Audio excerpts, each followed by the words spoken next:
네, 이 말씀 가지고 사냥꾼의 올무에서 벗어나라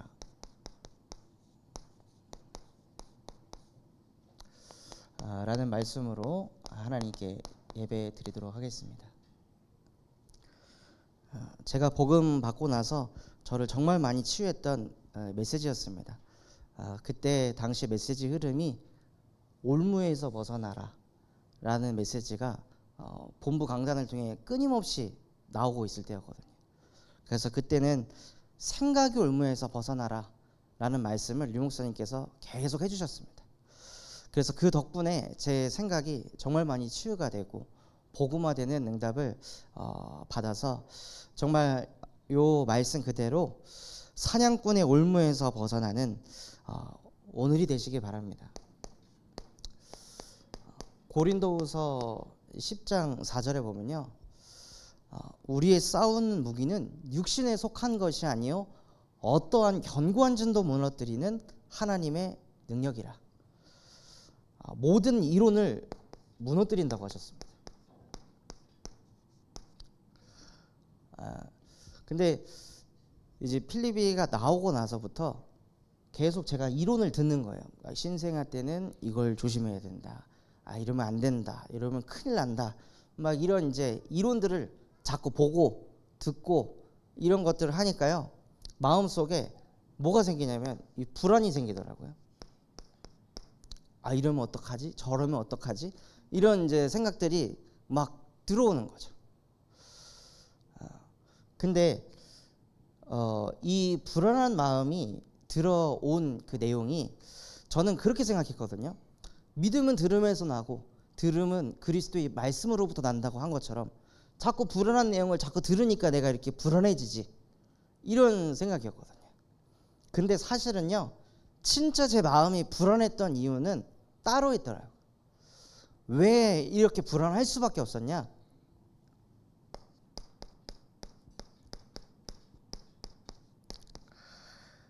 내 거라고 생각하니까, 내 아들이고 내 자식이라고 생각하니까 그때부터 불안이 찾아오더라고요. 필리비를 보기 전에는 주님 것입니다, 안 보이니까 주님 것입니다, 이렇게 다 얘기해 놓고 눈에 보이니까 내 아들, 내 새끼 이러고 있더라고요.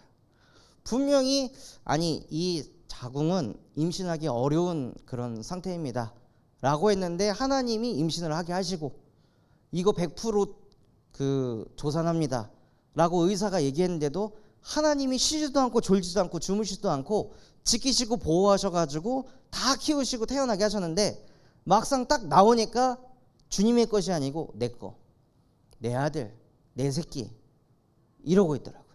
영상통화 딱 보면 나오는 말이 저도 모르게 우리의 아들 이런 말이 나오는 거예요.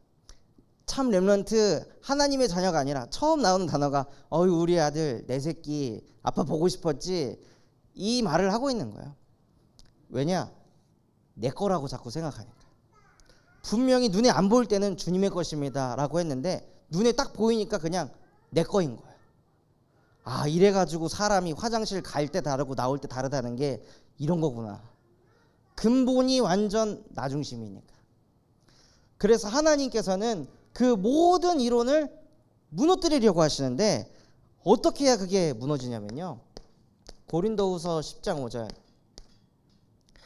우리의 모든 생각을 사로잡아 그리스도에게 복종될 때, 내게 아니라 주님의 것입니다 라고 하나님께 드릴 때요. 여러분 마음속에 계속 뭐가 불안하고 두렵고 초조하다면요, 그것의 주인이 아마 나일 겁니다. 하나님이 아니라 그리스도가 아니라 내가 그것의 주인 되어 있으니까 불안할 겁니다. 왜냐하면 내가 불안하니까요.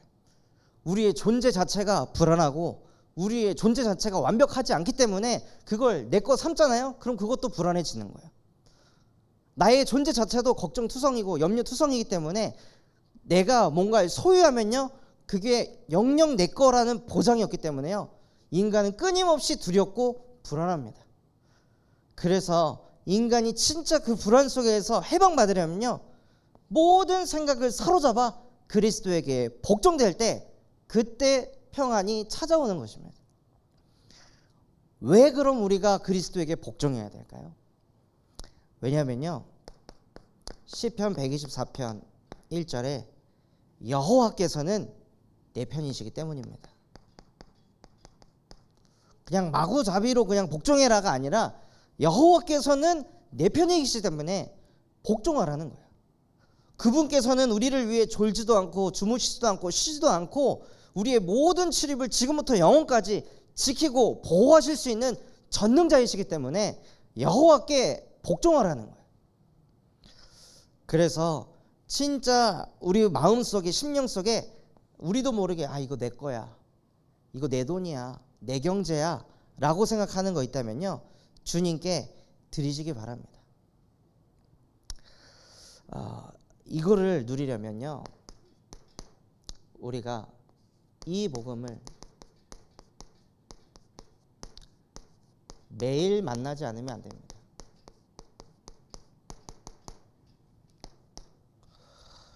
옛날 옛적에 만난 복음이 아니라요, 이 복음을 매일 만나지 않으면요 그리스도에게 복종 안 됩니다. 자꾸 내 거라고 생각합니다. 자꾸 내 자녀, 내 경제, 내 건강, 내 인생이라고 자기도 모르게 생각하게 됩니다. 매일 이 복음을 만나지 않으면.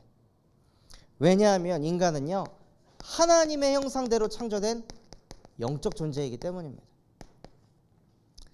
그래서 이 인간은 하나님의 형상대로 창조돼서 하나님과 함께할 때 가장 행복합니다.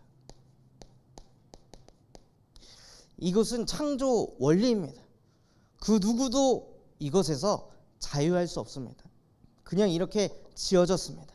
하나님과 함께하는 삶이 없으면 없을수록요, 인간은 자기도 모르게 어디가 고장나기 시작합니다. 어딘가 모르게 병들기 시작합니다. 하나님과 함께할 때 가장 행복합니다. 오늘 거의 하루 종일 말씀 듣고 녹취하고 기도 수첩하고 묵상하고 하는데요, 너무 행복하더라고요. 그 장례 캠프 때문에 군산 사역을 가지 못해서 집에서 계속 말씀 묵상하고 기도하고 찬양하고 그거 하고 있는데요, 너무 행복한 거예요. 제 마음도 정신도 모든 것이. 그래서 진짜 언제가 가장 행복하냐면요, 성삼위 하나님의 말씀을 묵상하고 읊조리고 그걸 가지고 기도할 때 인간은 가장 행복합니다. 그러면 하나님께서 행복을 넘어 무엇까지 주시냐? 하나님이 은혜도 주십니다. 여기 말씀에 보면요, 생육하고 번성하고 정복하고 다스려라, 땅에 충만하라 하고 하나님께서 어마어마한 은혜들을 쏟아부어 주셨어요. 언제요? 하나님과 함께할 때. 하나님과 함께할 때 생육, 사라지게 된다는 거예요. 근데 인간이 하나님과 함께하지 않고 살려고 하니까 힘든 거죠. 정복이 안 되고 자꾸 끌려다니는 인생을 살 수밖에 없는 거예요.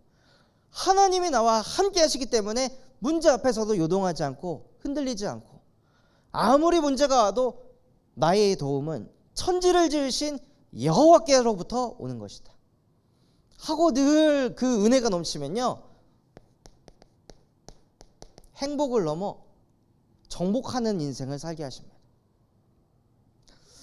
그러면서 하나님께서는 무엇까지 주시냐? 저와 여러분에게 에덴 동산까지 주셨습니다. 우리의 가정이 에덴이며 우리의 교회가 에덴이고 우리의 현장이 에덴입니다. 이 현장에서요, 만복의 근원이 되는 축복을 주셨습니다.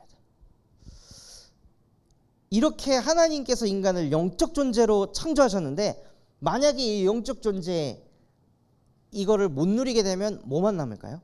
여기에서 매일 이 복음을 만나지 않으면요, 여기에서 뭐만 남을까요? 이것만 남는 겁니다. 에덴만. 다른 건 다 안 보이잖아요. 에덴만 보이거든요. 그러니까 평생 어디에 집착하냐?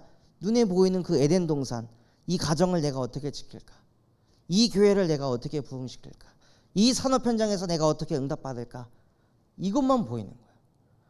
그러니까 우리의 인생이요, 주객이 전도돼 가지고 하나님과 함께하면서 은혜 속에서 에덴의 축복을 누리라고 에덴을 주셨는데, 이걸 다 잃어버리고 에덴만 이거를 어떻게 하려고 하니까 에덴에 끌려다니고, 오히려 에덴의 축복이 아니라 에덴이 저주가 돼서 삶을 살아가게 되는 거예요.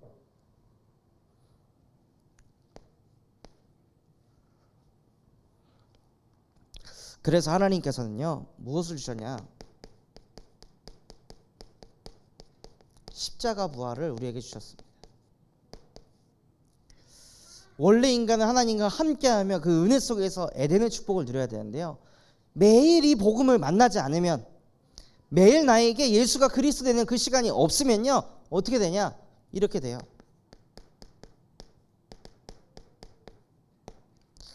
창세기 3장에 내가 선악과를 먹는 인생이 됩니다. 그리스도의 복음을 묵상하는 인생이 아니라 선악과를 먹으면서 이 에덴을 내가 어떻게 다스릴까? 이 가정 문제를 어떻게 해결할까? 이 경제 문제를 어떻게 해결할까? 항상 내가 하는 인생으로 가게 되는 거예요.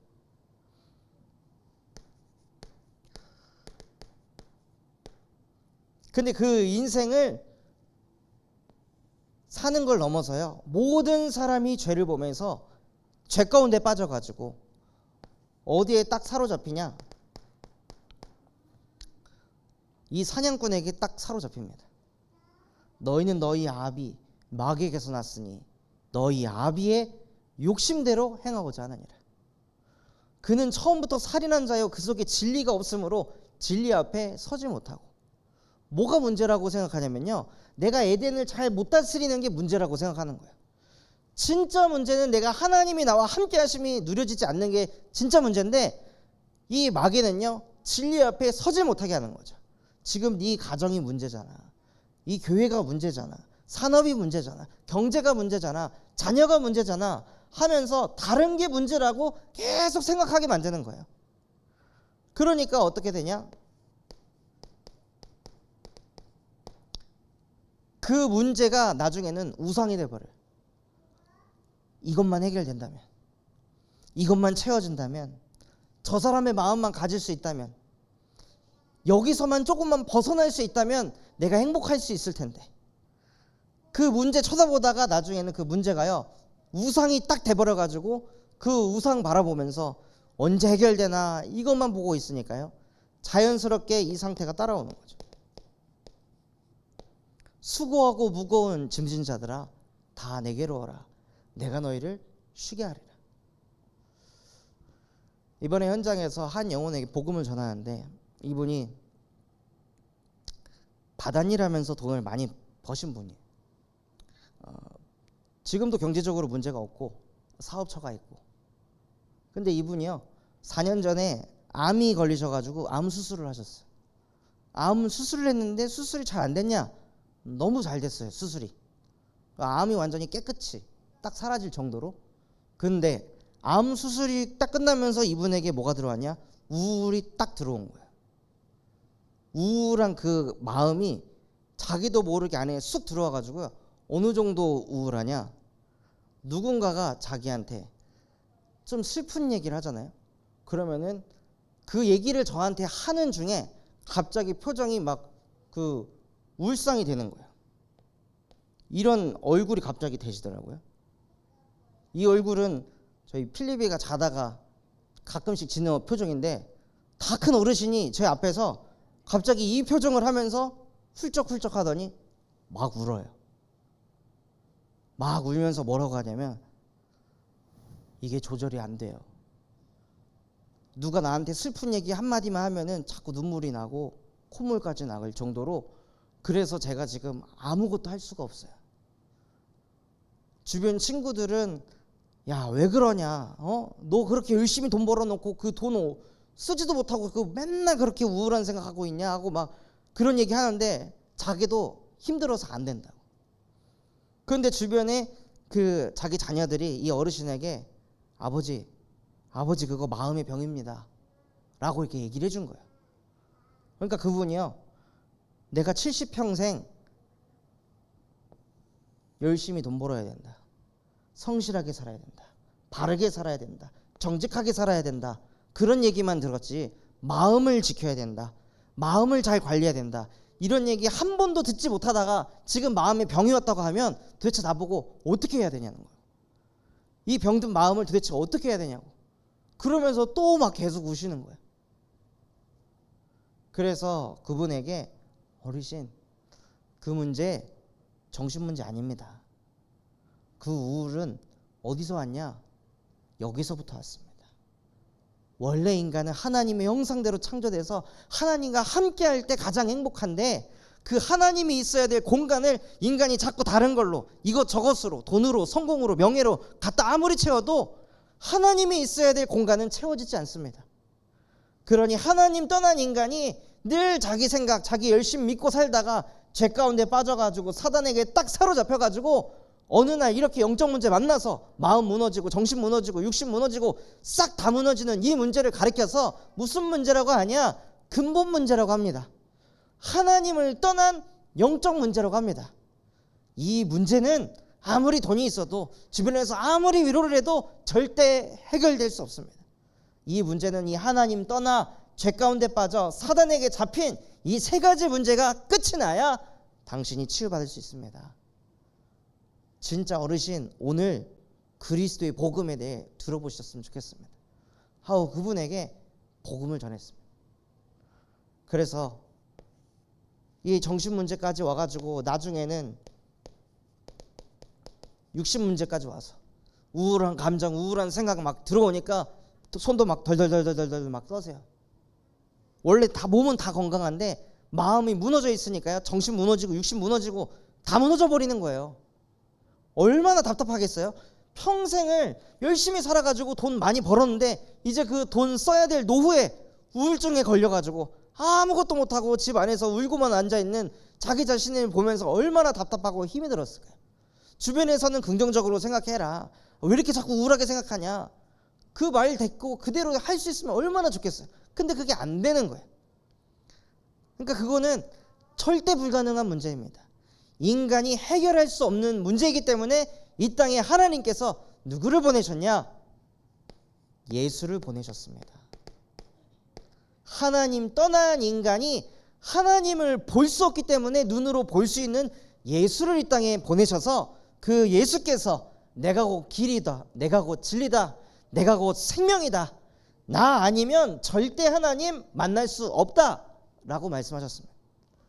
그래서 길 대신 그리스도를 통해 하나님을 만나야 하나님 떠난 문제가 끝이 나고, 죄 가운데 빠져가지고 늘 하나님의 영광이 아닌 내 이름, 내 영광, 내 성공 늘 이거 자랑하다가 끝날 인생 속에 살 수밖에 없던 우리에게 로마서 8장 2절, 그리스도 예수 안에 있는 생명의 성령의 법이 죄와 사망의 법에서 허덕이는 당신을 해방하셨습니다.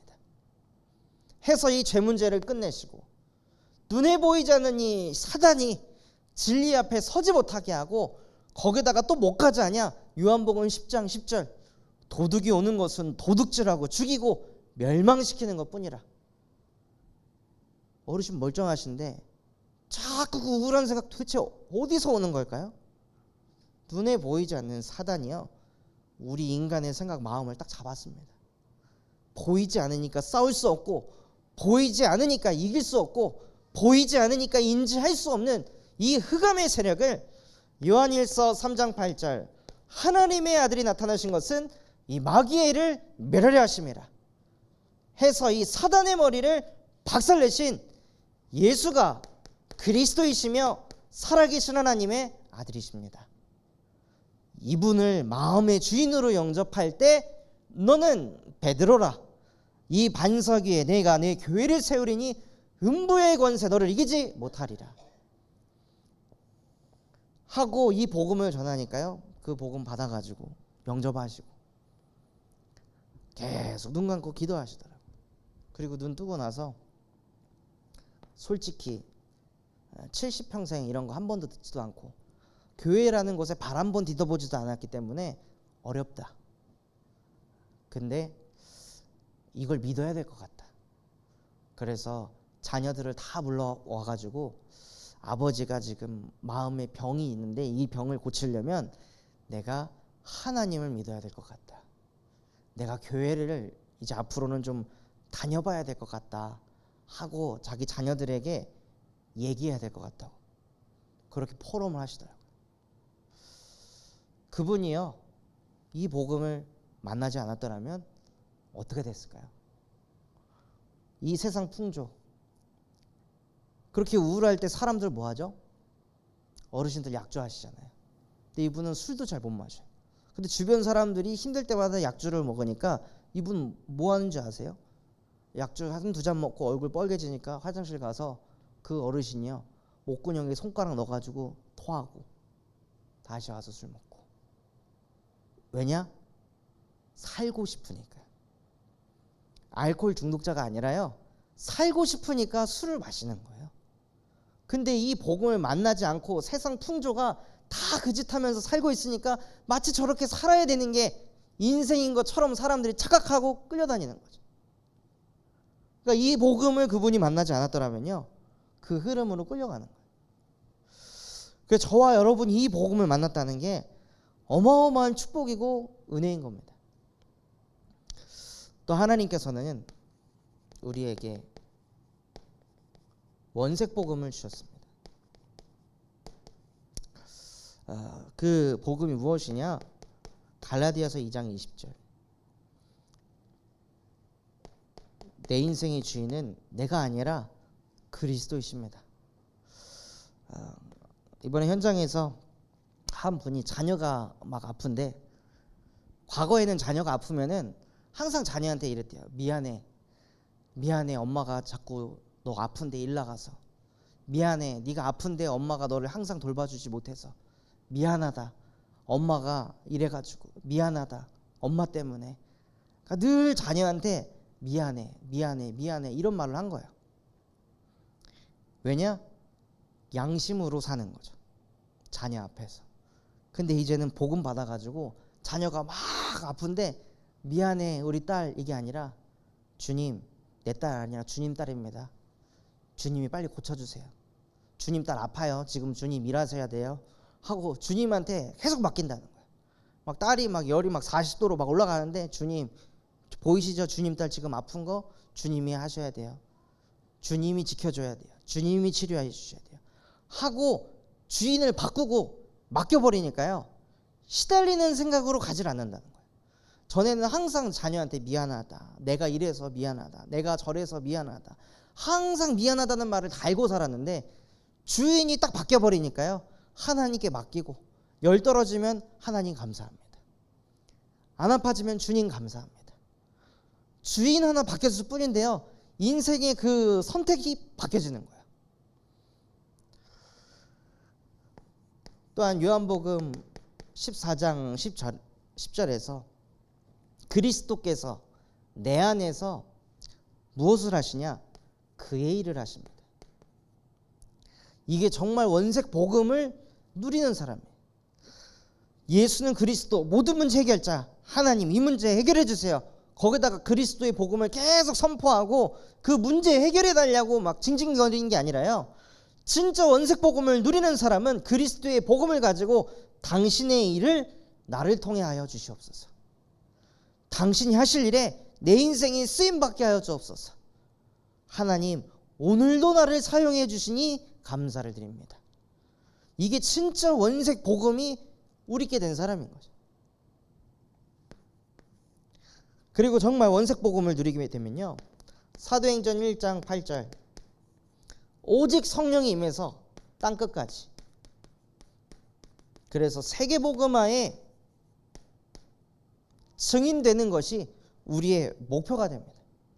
나 은혜 받고 끝나는 게 아니라, 내 가정 복음화하고 거기서 만족하고 끝나는 게 아니라, 하나님 세계가 복음화되는 그날까지 나에게 성령의 충만함을 주시옵소서 하고 정말 원색 복음을 가졌다면요, 그리스도께서는 전 세계에 있는 모든 사람들을 긍휼히 여겨주시고, 그리스도께서 십자가에 못 박혀 죽은 것은 나 한 사람을 구원하기 위한 게 아니라 237가 5천 종족을 살리기 위해서 십자가에 못 박혀 죽으셨기 때문에, 그분이 나와 함께 하신다면 우리의 가슴 속에 세계복음화라는 것이 담겨져 있어야 됩니다. 그래서 이 복음을 매일 만나지 않으면요, 세계 복음화하고 상관없는 삶을 살게 됩니다. 그냥 이거는 슬로건이 되는 거죠. 그래서 정말 이 복음을 매일 만나시기 바랍니다. 하나님께서는 저와 여러분을 참 아브라함의 자손으로 부르셨습니다. 그래서 참 아브라함의 자손은요, 새 힘을 얻으라. 새 힘을 얻어야 하는데 어디서 얻어야 하면요, 말씀을 통해서. 말씀을 통해 진짜 저와 여러분이 받아야 될 응답이요, 근본이 치유되는 것입니다. 오늘 본문 말씀에 보면 사냥꾼의 올무라고 나와 있어요. 올무가 뭐냐면요, 이렇게 된 올가미입니다. 이 올가미에 새들이 딱 앉았을 때 그 올가미를 낚아채 가지고 그 새가 도망가지 못하게 딱 붙잡아 버리는 거죠. 근데요, 사냥꾼이 어디에다가 올가미를 놓을까요? 그냥 생뚱맞게 그냥 길거리 아무 데다가 올가미를 놓을까요? 새는요, 어디를 가냐? 둥지로 찾아갑니다. 무조건 둥지로 가거나 물가로 갑니다, 새는. 근데 사냥꾼이 그걸 모를까요? 누구보다도 잘 알고 있을 겁니다. 그러니까 둥지 앞에다가 올가미 쳐놓고 기다리는 거예요. 새는 다시 돌아올 거니까. 근데 만약에 그 올가미에 갇혀가지고 이 새가 막 날려고 열심히 쳐가지고 발버둥 쳐서 그 올가미를 끊고 날아가도요, 또 뭐가 있냐? 걔는 거기 다시 돌아온다는 거예요. 즉 무슨 뜻이냐면요, 그 둥지로 돌아가지 않아도 될 만큼 근본이 치유되지 않으면 평생을 이 사냥꾼의 올무에 잡혔다가 벗어났다가 잡혔다가 벗어났다가 이 인생을 계속 되풀이해야 된다는 거예요. 그래놓고 왜 예수는 그리스도인데 모든 문제 해결이 안 되냐, 이 인생을 살아야 되는 거죠. 사냥꾼이 올만한 곳에다가 올거미 딱 던져놓고, 얘는 경제 좋아하지, 여기다 딱 던져놓고 있으면 얘는 분명히 이거 물 거야 하고 사냥꾼이 기다리고 있다니까요. 얘는 자녀가 우상이지, 여기다 올가미 딱 던져놓으면은 얘는 이거 물 거야 하고 사냥꾼이요, 기다리고 있어요. 그래서 진짜 뭐가 돼야 되냐면요, 말씀을 통해 저와 여러분의 근본이 치유돼야 됩니다. 그 둥지를 돌아가지 않아도 되고 다른 곳을 둥지 삼는 그 근본이 치유되어야 사냥꾼의 올무에서 벗어날 수 있습니다. 그래서 진짜 근본 치유가 무엇이냐? 시편 110편 111편 10절에 여호와를 경외하는 것이 지혜의 근본이라고 했습니다. 다른 것을 경외하는 것이 아니라 우리의 근본이 늘 여호와를 경외하고, 세상 사람들이 말하는 이 이론을 경외하는 것이 아니라요, 여호와를 경외하는 그 근본이 치유되어야 이 사냥꾼의 올무에서 해방받을 수 있습니다.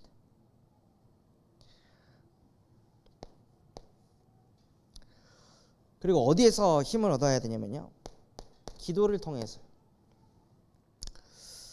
기도를 통해서 진짜 저와 여러분이 받아야 될 응답이 무엇이냐면요, 생각을 치유받는 겁니다. 생각이 치유되지 않으면 또 사냥꾼의 올무에서 빠져나올 수가 없는 거죠. 올무에 딱 잡혀가지고 그 새가 여기에서 벗어나려고 날개짓 하는 것을 2배, 3배로 해요. 그러면은 그 올무가 당겨져가지고 끊어질 수 있겠죠. 끊어져가지고 이제 날아가면 사냥꾼은 뭘 깨닫게 될까요? 얘는 이 줄이 약하구나, 더 강한 줄을 만들어서 올무로 만들어야지, 그렇게 되는 거예요.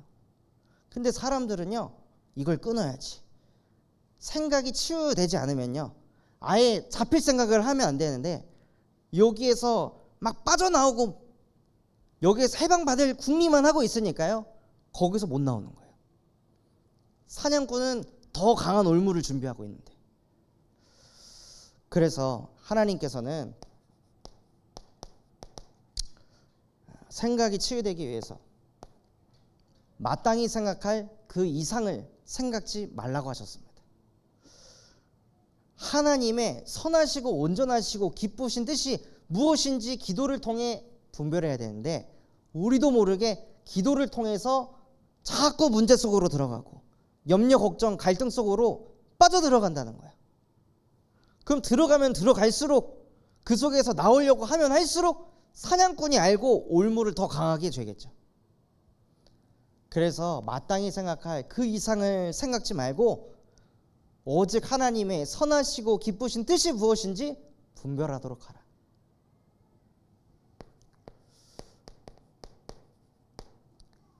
또한 저와 여러분이 새 힘을 얻으려면요, 전도하는 인생이 되어야 합니다.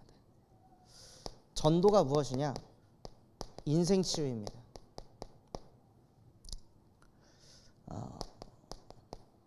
마가복음 1장 38절에서 예수님께서 이 마을로 가자, 내가 전도하려고 왔느니라. 내가 전도하려고 이 일 때문에 왔느니라. 예수님께서 이 땅에 오신 이유는 전도하러 이 땅에 오셨다고 하셨어요. 근데 우리의 인생이요, 전도하는 게 우리의 인생의 목적이 되지 않으면 사람을 볼 때 항상 걸립니다. 저 사람은 왜 저럴까? 말을 왜 저렇게 할까? 행동을 왜 저렇게 해? 규모가 저렇게 없어서 사람이 어떻게 해?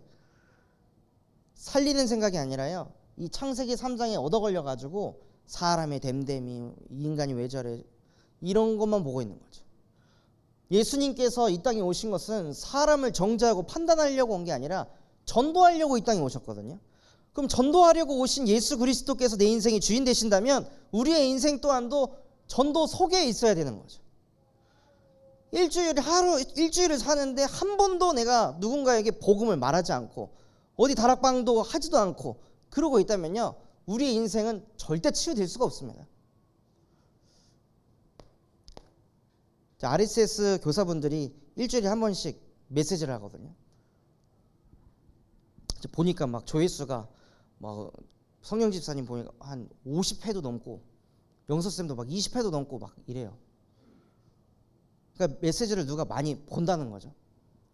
그 정도로 이제 막 영향을 주고 있는데, 그래서 질문을 하나 했어요. 일주일에 한 번씩 메시지 하니까 어떠시냐. 그러니까 메시지를 해야 되니까 자기도 모르게 말씀 묵상해야 되고 준비해야 되고 기도해야 되고, 그러니까 뭐가 생기냐? 영적인 긴장감이 생기는 거예요. 메시지를 전해야 되니까. 근데 맨날 어디 가서 참여할 생각만 하면요, 영적 긴장감이 없는 거예요. 그냥 앉아가지고 오늘 메시지 은혜 되네, 안 되네, 오늘 답이 되네, 아니네, 이 수준으로 그냥 10년, 20년, 30년, 40년 하다가 끝나는 거죠. 종교생활 하다가. 그래서 그걸 하면 할수록 또 본인들에게 말씀이 각인된다는 거예요. 그리고 자기도 모르게 각인되니까 그대로 또 살고 싶어지고 이대로 살아야겠다고 자꾸 느끼고. 그러니까 진짜 전도가요, 인생이 치유되는 길입니다. 말씀을 묵상을 하지 않으면 편하잖아요. 근데 편한 게 행복은 아니잖아요. 늘어지는 게 행복이 아니잖아요. 인간은 하나님과 함께 할 때 행복한 겁니다. 그래서 정말 하나님, 내 인생에 일주일에 한 번만이라도 내가 전도 현장 가서 영접 메시지를 하거나 아니면 복음 받은 그 새신자, 방치된 자, 낙심자, 그 영혼을 찾아가가지고 어색하지만 이 복음 편지 가지고 또 강단 말씀 가지고 내가 예배 인도하는 사명자가 되게 하옵소서 하고, 여러분이 전도 속에 마음과 중심을 담을 때요, 인생이 정말 치유됩니다. 사람을 보는 관점이 재창조됩니다. 안 그러면요, 맨날 사람에게 얻어 걸리는 인생을 계속 살아야 되는 거예요. 그래서 하나님께서는 답을 내라고 하셨습니다.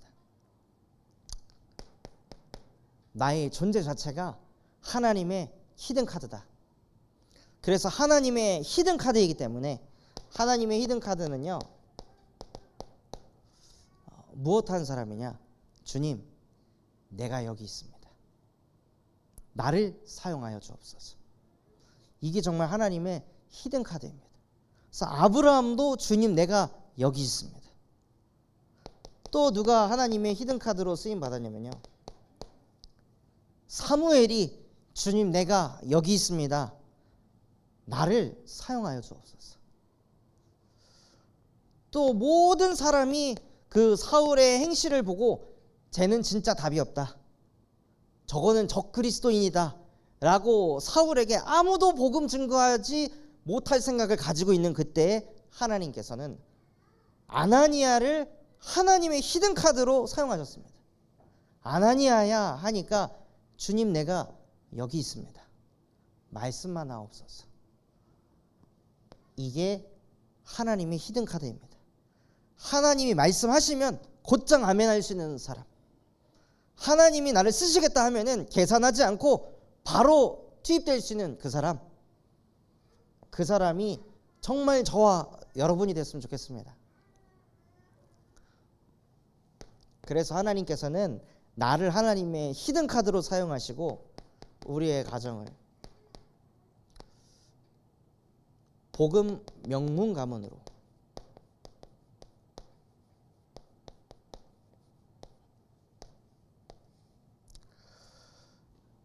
집안의 식구가 원수가 되는 것이 아니라 집안의 식구가 복음 명문 가문이 돼서 하나님 정말 세계복음하는데 원네스 되는 가문이 되게 하옵소서. 정말로 이 여수 땅에, 군산 땅에, 호남 땅에 전도 운동을 일으키는 복음 명문 가문이 되게 하여 주시옵소서 하고 가정에 대한 기도 제목을 딱 붙여보시기 바랍니다. 그리고 하나님께서는 저와 여러분이 있는 그 현장, 일하러 가는 현장, 공부하러 가는 현장인 것처럼 보이지만 하나님 이 현장은 하나님의 망대입니다. 나는 오늘도 돈을 벌러 공부하러 가는 게 아니라 하나님의 망대를 세우러 현장을 갑니다. 그래서 이 현장에 역사하는 모든 공중권세 자문자, 이 세상 통치자, 악영들이 예수 그리스도 이름 앞에 무릎 꿇게 하여 주시옵소서 하고 현장에서 하나님의 망대를 세우며 빛을 비추시기 바랍니다. 그래서 참 아브라함의 자손은요, 무엇하냐? 집중하라. 정말 저와 여러분이 구원의 길에 집중하셨으면 좋겠습니다.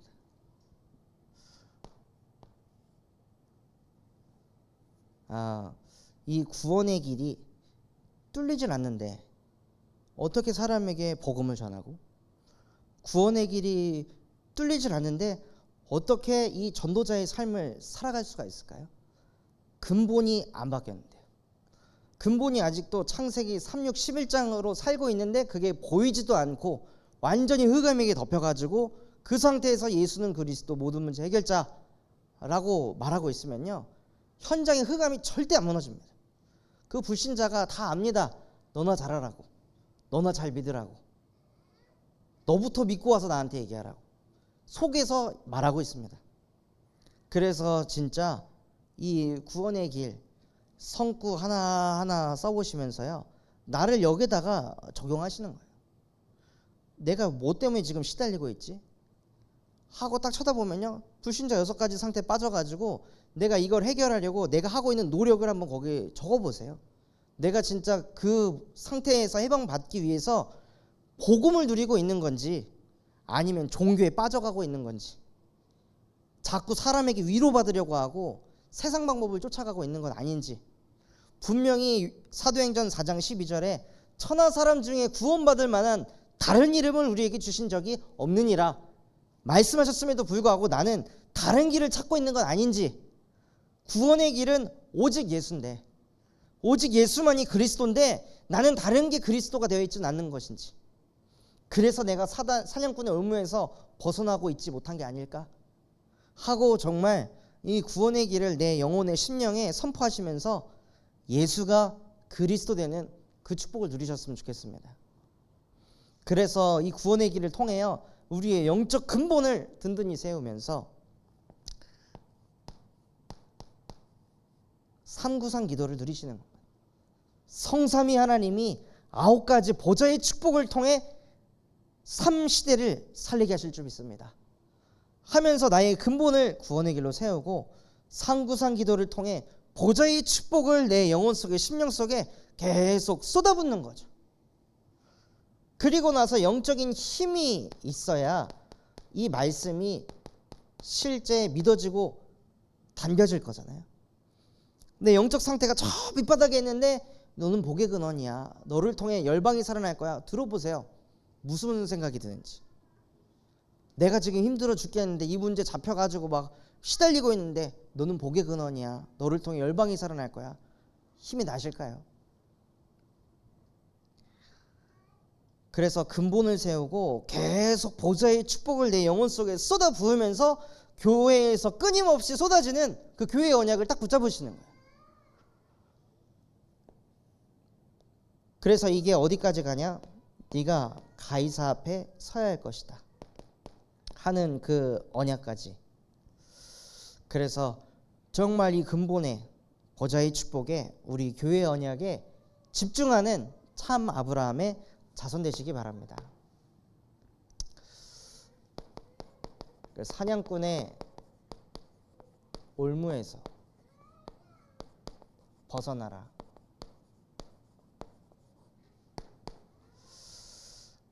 그러려면 사냥꾼의 올무가 무엇인지 알아야 합니다. 성경에서는 무엇을 보고 올무라고 할까요? 신명기에 보면요, 올무에 대해 3가지로 말씀하고 계십니다. 신명기 7장 16절에 너희는 그들이 믿는 그들의 신을 믿지 말아라. 그들의 신은 너희의 올무가 될 것이다 하고 하나님께서 이 그들의 신이 올무가 된다고 하셨습니다. 그럼 지금 이 세상의 신은 무엇일까요? 사람들이 어떤 신을 믿으면서 살까요? 지금의 신은요, 데이터가 신입니다. 부처가 신이 아니라 맹자, 노자, 공자, 소크라테스가 신이 아니라 사람들은 뭘 믿냐? 데이터를 믿습니다. 뭘 투자를 해도 야 데이터 가지고 와봐. 다 데이터. 어디에다가 자기의 그 수많은 그 몇 억 되는 그 돈을 어느 주식에다가 넣죠? 데이터를 보고 상승 곡선을 그리는 곳에다가 자기가 평생을 모아놨던 경제를 다 바칩니다. 데이터가 신이 돼가지고요. 그러니까 사람들은요, 뭘 믿냐? 이제는 데이터를 믿어요. 데이터만 있으면요, 의심하지 않아요. 맛집 갈 때도 어디를 보죠? 데이터를 보잖아요. 물건 살 때도 뭘 보죠? 그 후기의 평을 봐요. 그 데이터를 확인한 다음에 사는 거에 주저함이 없습니다. 모든 게 어디로 가냐? 데이터로. 그래서 전 세계 글로벌 기업들은 다 이 데이터 센터를 짓고 모든 데이터를 내가 가져가겠다라고 하고 있어요. 그래서 제 카카오톡을 열면요, 위에 광고에 뭐가 나오냐면 주로 그 영화 예고편 광고가 많이 나옵니다. 저는 영화를 좋아하거든요. 근데 제 안에는 뭐가 나오냐? 육아템들이 많이 나와요. 뭐 아기띠, 뭐 아기 용품 이런 게 엄청 많이 나와요. 저희의 데이터를 다 분석해 가지고요, 그거 사게 만드는 거예요. 사냥꾼이 새를 잡을 때 새에 대한 데이터를 다 가지고 있죠. 얘가 올무에 걸릴 수밖에 없게. 지금 시대가 그렇습니다. 데이터를 통해서 우리를 다 분석해 가지고 우리가 이걸 선택할 수밖에 없게, 살 수밖에 없게, 이게 필요하지 않으면 안 될 수밖에 없도록 세팅을 해버립니다. 그래서 저와 여러분의 그 영적 상태를 보시려면요, 유튜브 추천 동영상을 보면은 알 수가 있을 겁니다. 그 추천 동영상을 봤을 때 계속 뭐 먹방, 예능 이런 게 계속 줄줄 나온다. 평소에 나는 그걸 보는 사람인 거죠. 그럴 정도로요, 이 데이터가 사람들의 생각과 마음을 사로잡았습니다. 그리고 사냥꾼의 올무가 무엇이냐? 신명기 7장 25절. 하나님께서는 그 우상을 만들었던 금과 음을 탐하지 말라고 하셨어요. 뭐가 사냥꾼의 올무냐면요, 경제가 사냥꾼의 올무입니다. 그래서 이 경제라는 것에서부터 우리의 생각과 마음이 해방받지 못한다면 이 올무에 얻어 걸릴 수밖에 없는 거죠.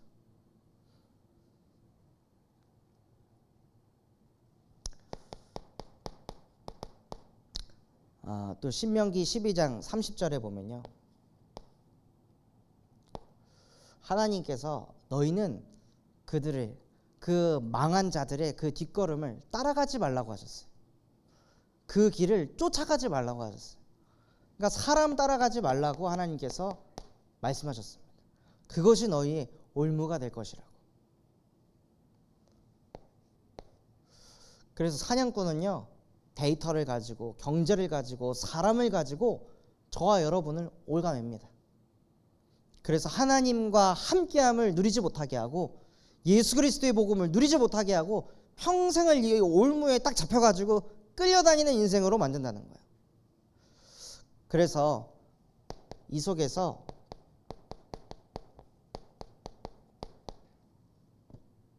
벗어나라고 하시는데, 어떻게 벗어나냐? 잠시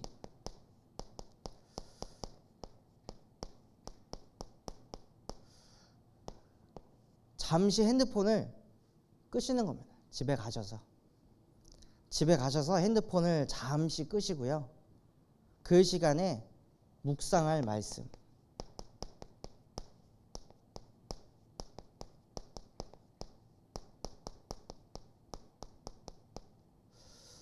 성경을 펴시는 거예요. 아날로그로 돌아가야 됩니다. 다 너무 편하게 그냥 보고 듣고, 그게 아니라요, 진짜 성경책을 펴서 하나님이 내게 주신 말씀, 강단 말씀 들으면서 여러분이 동그라미 치고 형광펜으로 쳤던 그 구절들을 그냥 흘려보내는 게 아니라 다시 한번 찾아서 읽어보시면은 그 속에서 하나님이 내게 주시는 메시지가 따로 있거든요. 그리고 묵상한 내용을 적을 기도수첩과 펜만 있으면 이 사냥꾼의 올무에서 벗어날 수 있습니다. 막 대단하게 이거하고 막 영적 싸움하고 막 흑암열박하고 하는 게 아니라요, 그냥 핸드폰 꺼두고 묵상할 말씀 성경책을 펴놓고 읽고 묵상하면서 하나님이 내게 주신 은혜를 펜을 들고 기도수첩에다가 쓰기만 해도요, 우리의 영혼이 살아납니다. 근데 정말 이게 안 되고 있습니다. 특히 이거 성경을 너무 모릅니다. RTS에서도 신학생들하고 얘기해 보면요, 성경 모르는 신학생 너무 많거든요. 구원의 길 9절조차도 모르는, 그 정도로 사람들이 지금 성경을 보질 않고 있어요. 흑암을 무너뜨리려면 하나님의 말씀이 있어야 되는데요, 말씀이 검인데 검을 들고 있지 않으니 흑암을 벨 수가 없는 거예요. 말씀을 자꾸 묵상해야 그 검이 녹슬지 않고 날이 서게 되는데, 그 말씀을 가만히 내두고 있으니까요, 실제 그 검으로, 날카로운 검으로 사용하지 못하고 있는 거예요. 그래서 정말 여기 계신 전도자분들만큼만이라도 정말 핸드폰을 잠깐 꺼두고 책상에 앉아서 성경책을 펴고 그 묵상한 내용을 기도수첩에 적고 그것 가지고 기도하는 전도자가 되셨으면 좋겠습니다. 그렇게 이런 삶을 살면요, 하나님께서는 벗어난 증거를 주십니다. 진짜 저와 여러분이 사냥꾼의 올무에서 벗어났다. 무엇이 증거냐? 예배가 행복합니다. 이 사냥꾼의 올무에서 벗어나면요, 내 생각에서 빠져나올 수가 있거든요. 내 기준에서. 예배가 안 되는 모든 이유는요, 결국에는 나 중심이에요. 내가 가지고 있는 기준하고 강단하고 뭐가 안 맞잖아요. 그러면 왜 저럴까? 왜 저런 말씀하실까? 이런 생각으로 가요. 내 기준이 강하니까.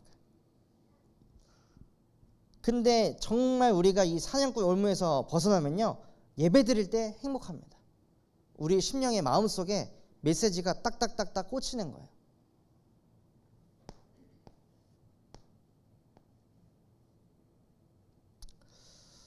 그래서 이번에 그 태영아 수련회 때 필리비가 이렇게 왔는데, 저도 그 한 3, 4일 만에 필리비를 봤거든요.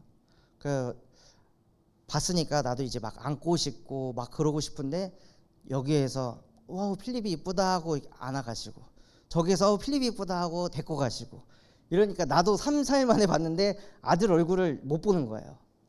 그러니까 막 마음이 답답한 거죠. 나도 오랜만에 봤는데, 나도 보고 싶은데, 막 이런 생각들이 들더라고요. 근데 그런 생각을 가지고 있다가 태영아 수련회 1강 메시지 딱 듣는데 바로 서론에서 왜 여러분의 자녀들이 렘넌트입니까? 내 새끼니까? 내 자녀니까? 그래서 렘넌트입니까? 하는데 저한테 하는 메시지 같더라고요. 네 아들이니까 렘넌트 돼야 되냐? 네 아들이니까 2, 3, 7, 5천 정도 살리는 증인 돼야 되냐? 아니면 참 렘넌트로 키울래? 하고 하나님이 메시지를 딱 주시니까요, 제 생각과 마음이 딱 답을 얻더라고요. 그래, 이 아이는 정말 많은 분들의 기도의 배경에서 태어난 아이기 때문에 이 아이는 내 아이가 아니라 참 렘넌트로 키워야 된다. 한나가 그런 마음이 아니었을까? 한나가 자기의 자녀를, 그 피덩이 같은 자기 자식을, 그렇게 어렵게 얻은 자식을 어떻게 젖을 떼자마자 바로 성전에다 맡길 수 있었을까? 자기 게 아니라고 결론이 났기 때문이다. 그러면 나도 그 응답을 받아야 되겠구나. 내가 사랑하는 독자, 그 아들을 하나님께 완전히 드리는 그 응답을 먼저 받기를 하나님께서는 원하시는구나 하고, 예배를 통해서요, 하나님이 저에게 메시지를 딱 주시더라고요. 그래서 정말 저와 여러분이 사냥꾼의 올무에서 벗어났다면 예배가 행복하고,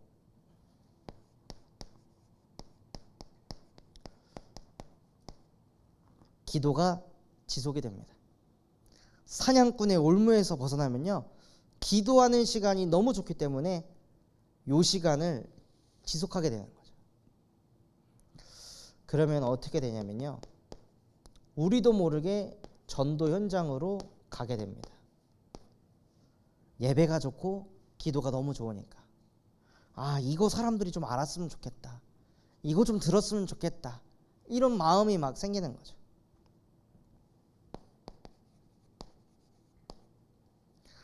이번에 다락방 한 청년이 다락방 끝나고 나서 은혜를 너무 많이 받아가지고 자기 직장 동료한테 가서 이거 빨리 얘기해줘야겠다고, 이거 빨리 전해줘야겠다고, 그런 상태로 하나님이 만들어 버리시더라고요.